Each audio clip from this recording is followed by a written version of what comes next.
Λέγομαι Σταύρος Γιαννούκος. Γεννήθηκα στη Μονεμβασία Λακωνίας, στο Κάστρο, το 1936. Το σπίτι μας είναι αυτό που βλέπετε. Ήτανε του παππού μου. Δεν ξέρουμε πόσο χρονό είναι. Εδώ πήγαμε σχολείο στην εκκλησία Άγιο Νικόλαος. Μέχρι που τελείωσα το δημοτικό.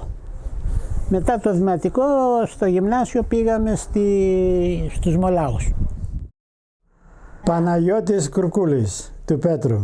Εδώ γεννήθηκα το 1937, 8 Νοεμβρίου το 1937. Και πήγατε εδώ σχολείο? Εδώ πήγαμε σχολείο. Το σχολείο ήταν μία εκκλησία, η οποία δεν την είχαν χειροτονήσει ακόμα, και παρέμεινε ο Αγίος Νικόλαος, είναι περίπου 200 μέτρα από εδώ. Πήγα σχολείο το 1945, 44-45 σχολείο, μέχρι έβγαλα την έκτη τάξη. Ο πατέρας μου ήταν ψαράς, τον βοηθούσα καμιά φορά, αλλά έπαθε κάποιο ατύχημα και το 1950 μεταφερθήκαμε στον Περαία. Με λένε Γιώργο Καζάλα, έχω γεννηθεί εδώ στο Κάστρο. Έχω γεννηθεί 10 μέτρα από αυτό το σπίτι μακριά. Σχολείο είχε στον Άγιο Νικόλαο. Πριν πάω εγώ 2 χρόνια, 1 χρόνο, το κλείσανε και πήγαμε στην καινούρια πόλη.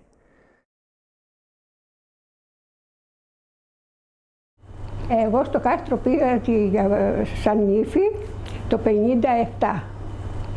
Παντρεύτηκα στην Αθήνα και ήρθαμε στο Μονεβασιά και καθόμαστε στο πατρικό μου, στο Βουνελάκιο.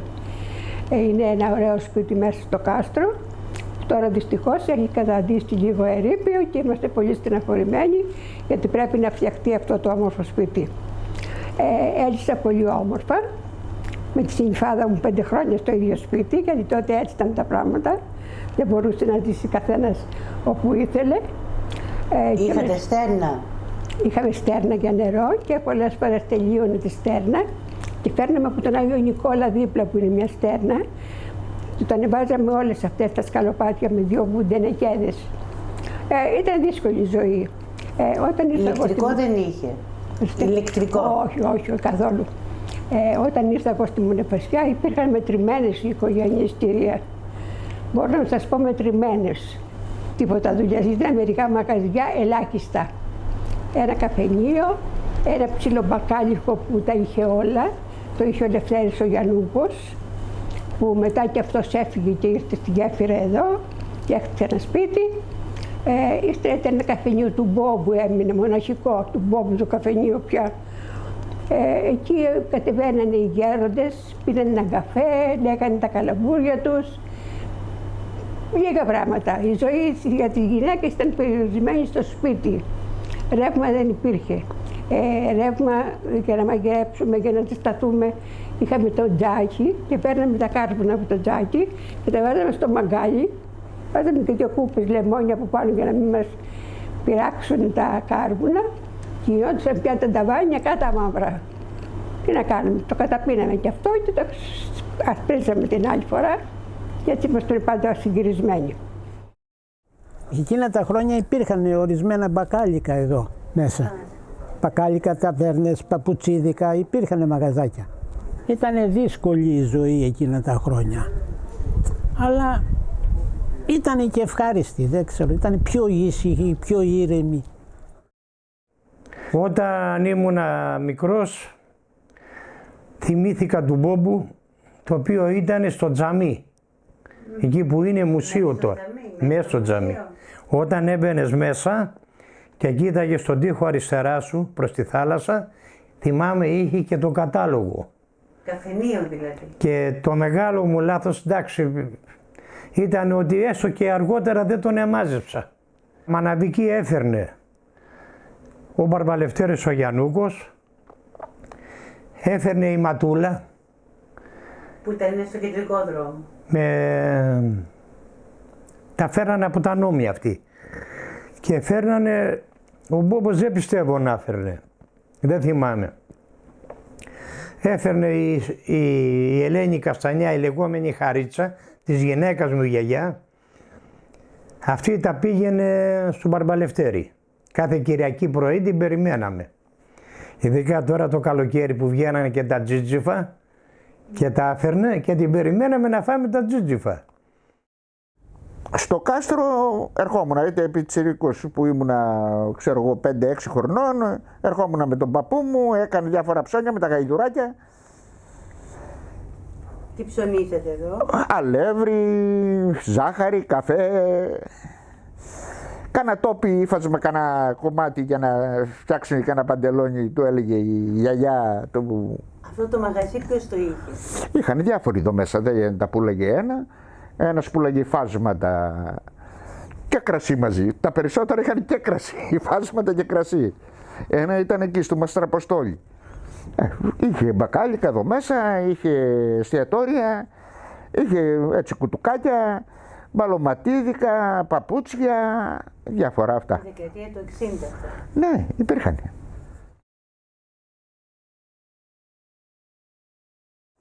Τελείως διαφορετικός κόσμος. Τελείως διαφορετικές οι συνθήκες όλων. Ήμασταν βέβαια προχωρημένος ο καιρός, είχε περάσει η κατοχή, είχε τελειώσει ο εμφύλιος, αλλά ήταν από το 49 μέχρι το 59-65, είναι 15 χρόνια, δεν είναι πολλά χρόνια. Ήταν πολύ έντονες, πολλές διαφορές και οι ντόπιοι, θα τους πω ντόπιους, ήσαν σε μια άλλη εποχή, ζούσαν ακόμα στην πρώτη κατοχής περίοδο. Τότε, εκείνη ακριβώς την εποχή, είχε αρχίσει να αλλάζει και η γενικότερη ζωή στη Μονοβασία. Διότι πριν από τον πόλεμο, όλη η πόλη ήταν μέσα στο κάστρο. Έξω, στο λιμανάκι κοντά, στη γέφυρα, ήταν λίγα σπίτια ψαράδικα, κατά μήκος της ακτής. Δεν είχε κόσμο έξω καθόλου. Εκείνα τα χρόνια άρχισε να γίνεται αυτή η αφέμαξη του κάστρου από τη γέφυρα. Η γέφυρα άρχισε να απλώνεται, να αποκτά σημασία. Εκεί εγκαταστάθηκαν οι αρχές. Στον κεντρικό δρόμο υπήρχε ένας μπακάλικο, το οποίο ήταν κατόνομα μπακάλικο, γιατί είχε ορισμένα πολύ στοιχειώδη πράγματα, κυρίως μπράσο, γιατί ενδιαφερόντουσαν για τις εκκλησίες, για να τρίβουν τα καντιλέρια. Ο μπακάλης ήταν ο βασικός επίτροπος της εκκλησίας. Αν ζητούσες λάδι δεν είχε, έπρεπε να φέρει δικό του. Αν είχες αυγά δεν είχε, ο καθένας είχε τα δικά του αυγά. Ήταν κάπως έτσι περίεργη η κατάσταση. Υπήρχε και ένας χασάπης, ο οποίος άνοιγε το μαγαζί που του είχαν παραχωρήσει οι ιδιοκτήτες όταν τύχαινε να σφάξει. Έσφαζε μέσα στο κάστρο βεβαίως, είχε κάποια πάνω στα ερείπια πιο ψηλά προς τις βόλτες, είχε κάτι μεγάλα δέντρα εκεί, κάτι μεγάλες, και για να δέρνει και να κάνει, και όταν είχε κρέας άνοιγε, αλλιώς κλειστό και αυτό. Και μετά ήταν τα δύο, όχι, ήταν και ένα το ψιλικατζίδικο του Περικλή πάνω στην πλατεία,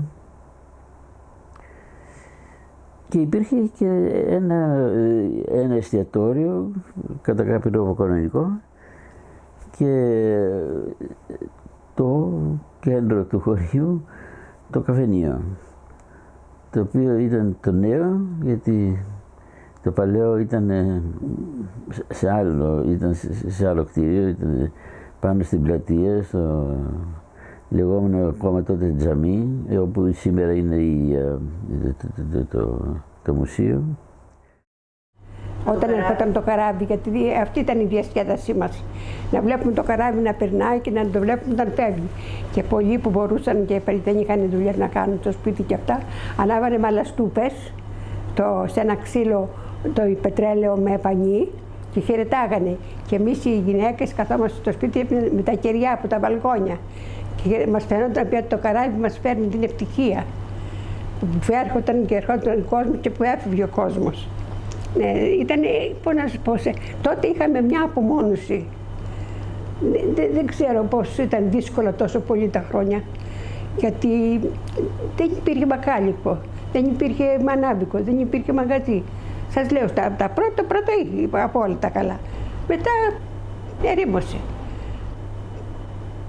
Από το 1962 και μετά φοβηθήκαμε ότι μη τυχόν, όπως πήρε το γουλάς, έτσι έχει την ονομασία, το βράχο πάνω, όπως το πήρε το δημόσιο, κάτι διαδόθηκε ότι θα πάρει και δικά του πόλη.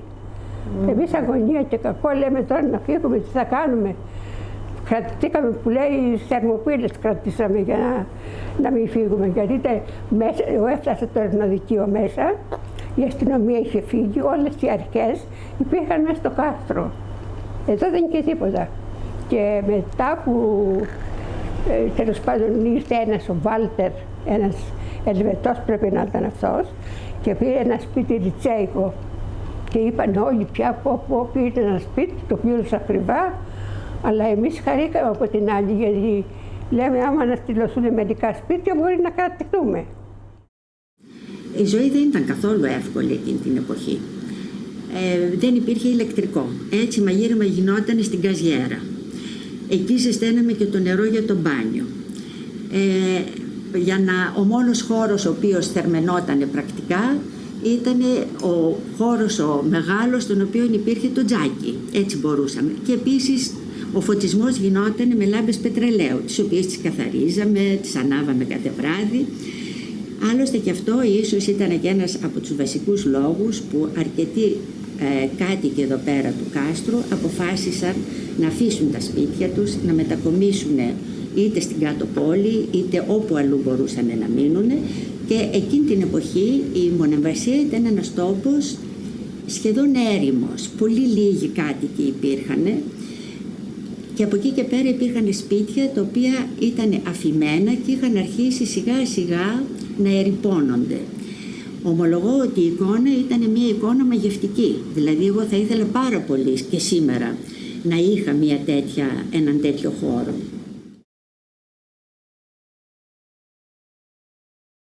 Και εκεί έγινε ο σύνδεσμος με τη Μονεμβασιά. Γιατί η γυναίκα μου, η μητέρα της, το 1964 είχε έρθει διακοπές με τον σύζυγο Ιρλανδο-Εγγλέζο, επισκεφθήκανε την Μονεμβασιά, την ερωτευτήκανε και ένας Παρασκευάς, ο οποίος είχε και αυτός μακρινή ιστορία με το κάστρο, τους έδειξε μερικά σπίτια, των οποίων και αυτό που βρισκόμαστε αυτή τη στιγμή. Αγοράστηκε και αυτό που είχε ενδιαφέρον είναι που ο Παρασκευάς δεν έκανε τον μεσίτη για να βγάλει λεφτά, είχε λεφτά. Το έκανε γιατί ήθελε να ξαναζωντανεύσει αυτή η πολιτεία, την πολιτεία η οποία πραγματικά είχε σβήσει μετά από τα χρόνια 50, όπου ο κόσμος είχε φύγει για Αυστραλία, Καναδά, Αμερική κλπ. Είχε βάλει λοιπόν στην σύμβαση μεταβίβασης του ακινήτου που έπρεπε το σπίτι να κατοικηθεί εντός 5 χρόνια. Και αν δεν γινόταν αυτό, θα γινούσε η ιδιοκτησία στον αρχικό. Βεβαίως αυτό νομικά δεν στέκεται, μα το είχε βάλει έτσι για να σπρώξει τον κόσμο, όχι μόνο να κάνει επένδυση, μα πραγματικά να ξαναζωντανέψει. Μετά από αυτήν την σύντομη παραμονή στη Μονεμβασία, τα επόμενα 2 χρόνια ακολούθησαν άλλες 2 επισκέψεις στη Μονεμβασία. Αυτό είναι και ένα δείγμα ότι κάτι είχα ερωτευτεί αυτόν τον τόπο. Τη δεύτερη φορά που ήρθαμε εδώ, είχα έρθει με τον πρώην σύζυγό μου, τον Σταύρο τον Γεωργούλα, και είχαμε έρθει με 2 παρέες, και είχαμε έρθει με 2 παρέες φίλων. Οι άνθρωποι ξετρελάθηκαν με τον τόπο και κάποια στιγμή το βράδυ, πίνοντας το κρασάκι μας, αρχίσαμε να ονειρευόμαστε πώς θα μπορούσαμε να έχουμε ένα σπίτι όλοι μαζί, να φέρνουμε εδώ πέρα τους φίλους μας, να μεγαλώσουν εδώ τα παιδιά μας με τους φίλους τους, και καθόμασταν και κάναμε διάφορα όνειρα. Όσο και να φαίνεται απίθανο, σε εκείνο ακριβώς το ταξίδι βρήκαμε ένα σπίτι το οποίο πουλιότανε, το οποίο ήταν κατοικήσιμο, το οποίο είχε πολλά δωμάτια, και κλείσαμε το σπίτι εκείνες τις μέρες που ήμασταν εδώ πέρα στη Μονεμβασία. Αυτό έγινε το 1966.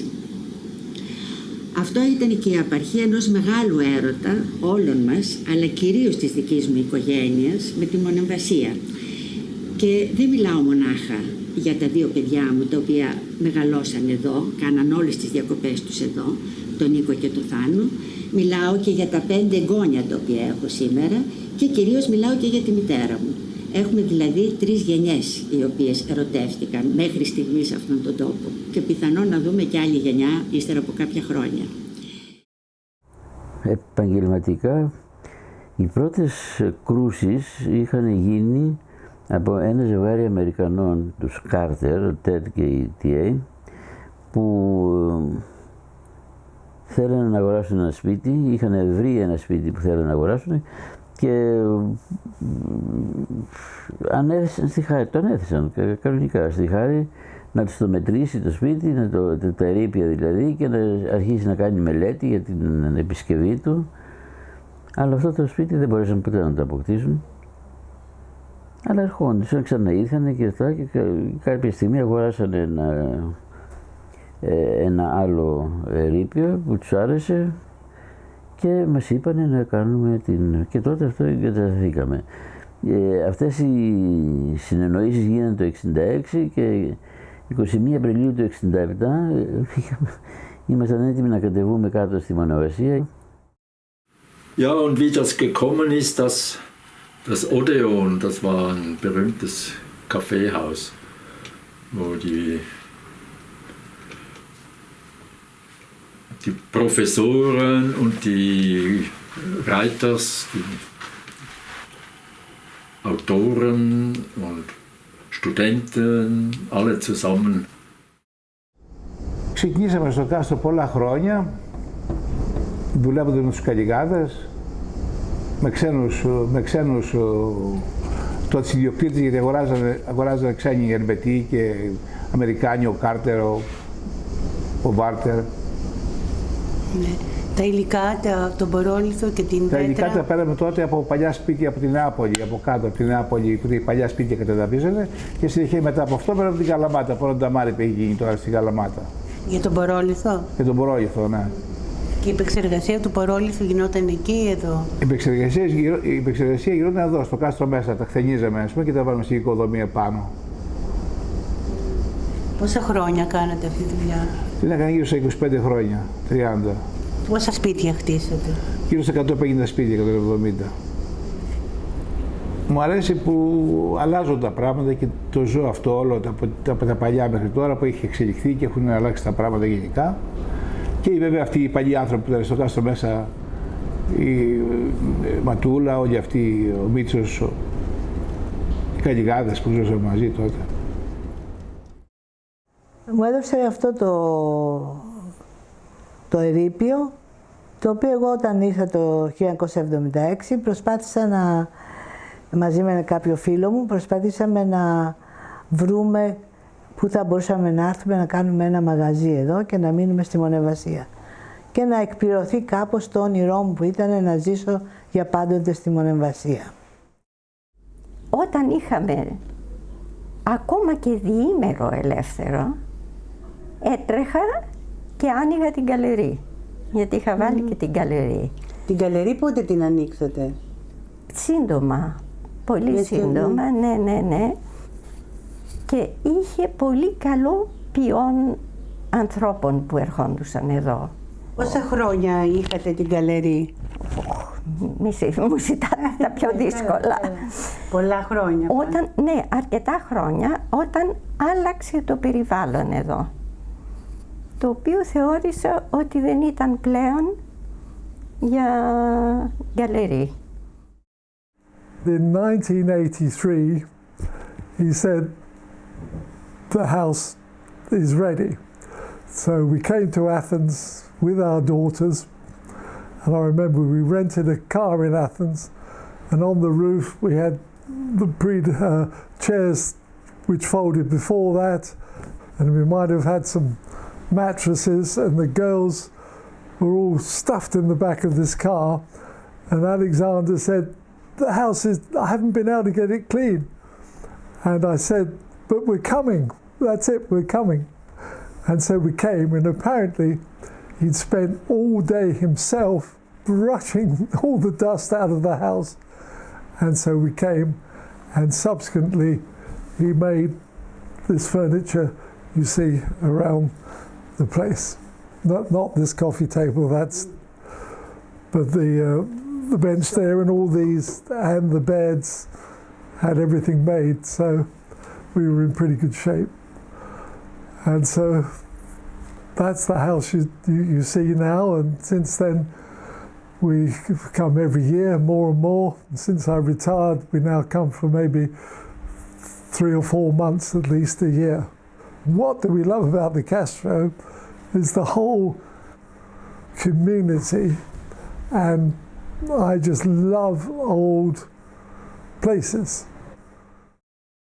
I come back here every summer, mainly because of my grandparents, but also because I like Monovasia as my summer, and because I grew up here, I feel like Monovasia is my home. And I have friends here because I went to kindergarten or ballet lessons with them, so I see them as well when I come here, which is nice because they're childhood friends, and you don't have many of those when you travel all the time like I do from country to country. Because after here I went to Belgium, to a Belgian school, and then to Malta, to a Maltese school. So having a home base like Monovasia is really nice. And I really like Monovasia as a place because it's quiet and it's calm and everyone knows everyone. It's a community and it's really nice.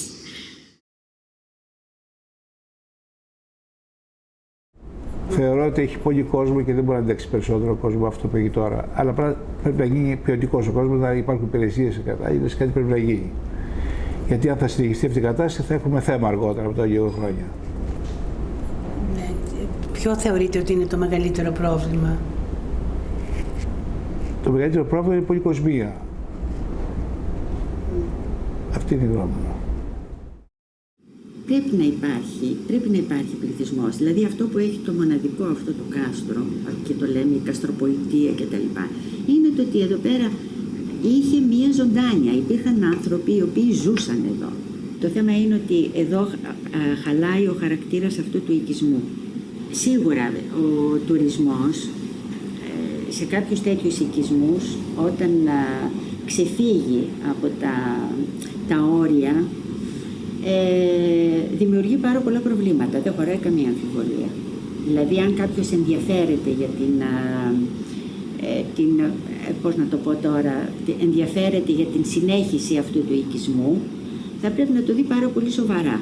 Απ' την άλλη όμως χρειάζονται και προσπάθειες από ανθρώπους οι οποίοι έχουν σπίτια να δουν πώς μπορούν καλύτερα να τα αξιοποιήσουν για να υπάρχει ζωή σε αυτά τα σπίτια.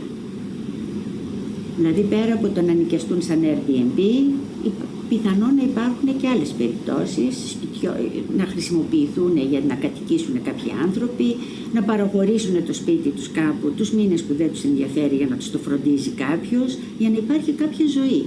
Και νομίζω ότι το να μιλάμε γενικόλογα για τον τουρισμό δεν οδηγεί πουθενά. Δηλαδή θα μπορούσε ίσως να το δούμε σε συνδυασμό με το πώς θα μπορούσε να διατηρηθεί καλύτερα αυτός ο τόπος.